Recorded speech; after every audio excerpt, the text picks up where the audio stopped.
Calendar is a great tool, and we need to start using it more. You can organize your upcoming schedule for tests or projects. You can use it to schedule your sporting events and things that your family's going to, or your plans. Like, it's a wonderful thing. First thing you'll notice, these are your calendars, and you're not going to have as many as mine yet. But see, I've created them, one for each class. I've got a personal, so like if I have a doctor's appointment, that'll show up over here. My default, the Andy Coleman, that'll be anything school related. You can subscribe to calendars. So notice, if I don't want something to show up, I just uncheck it. So if I checked block, so now I would have red every time it's a red day, and I don't need that showing up every day. Maybe I don't want to see digital literacy, so I could uncheck, well, there's nothing showing, or comp tech, so I could uncheck that. So it's up to you for what you're going to view.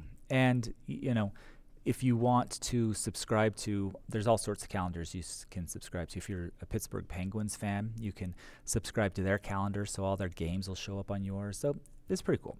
All right, so let's say you need to add an event. Easiest way to do it, right here, create an event. So what day is this thing going to happen? So let's say we have a test next Monday. So I'm going to put the 5th.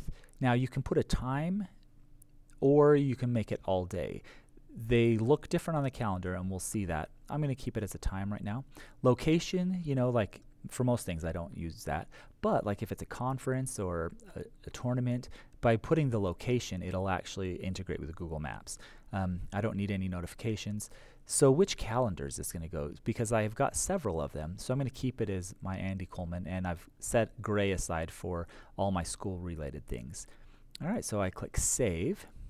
And right here, I forgot to put the title. So I'm going to click and edit that. So my title is Big Test. So now I'll save that. So notice how it's a dot, and then we get that. So these are things with times.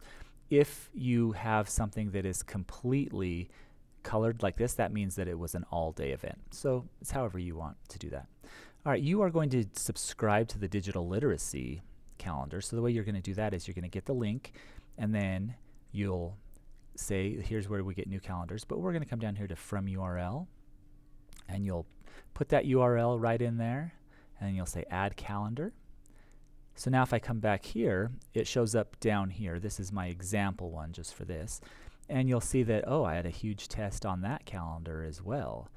Okay, if you look where it says 2 more, so look, there was an assignment due on that calendar, things will sort of get stacked up.